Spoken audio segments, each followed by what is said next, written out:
Formula लेके आई है, इसकी बका कैसे होगी? ये महंगाई बढ़ती जाएगी, शरह सूद बढ़ती जाएगी, तो क्या इसके एग्जिट क्या है इसका? देखिए कामरान भाई, हम जो है ये तमाम की तमाम बातें हम एज अ अकाउंटेंट अप्रोच कर रहे हैं और इसको ज़रा सा इकोनॉमिक्स की अगर एंगल से देखें, सबसे पहले तो ये जो आईएमएफ की प्रेस रिलीज आई है और आईएमएफ का जो ग्रोथ आउटलुक को छोड़ दें, इन्फ्लेशन आउटलुक पाकिस्तान का 8.5% है। इस वक्त हमारी जो 4 माह की इन्फ्लेशन है वो 8.8% है। सेंट्रल बैंक ने जो है 8.9% जो है अब यानी कि 8.75% जो है महंगाई कर दी, वो सॉरी शरह सूद कर दिया है। उसके हिसाब से अगर आईएमएफ की प्रोजेक्शन देखें तो हमारा जो इस वक्त शरह सूद है वो नेट पॉजिटिव पे आ चुका हुआ है। तो अब अगर ये कोई एज्यूम कर रहा है कि 11-12% महंगाई पूरे साल की हो जाएगी तो वो आईएमएफ की प्रोजेक्शंस को भी देख ले।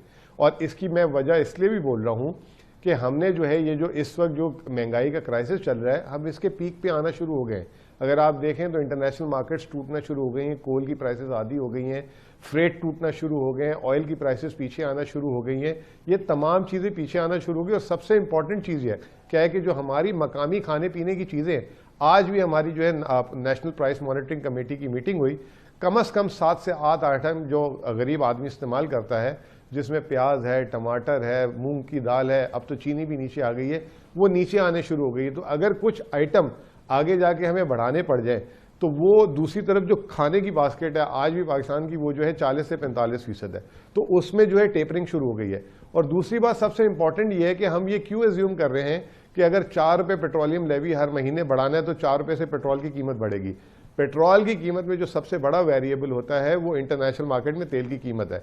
अभी 10 दिन पहले जब हमने तेल की कीमत बढ़ाई थी तो उस दिन ब्रेंट $85 था, आज वो 81-82 के करीब है।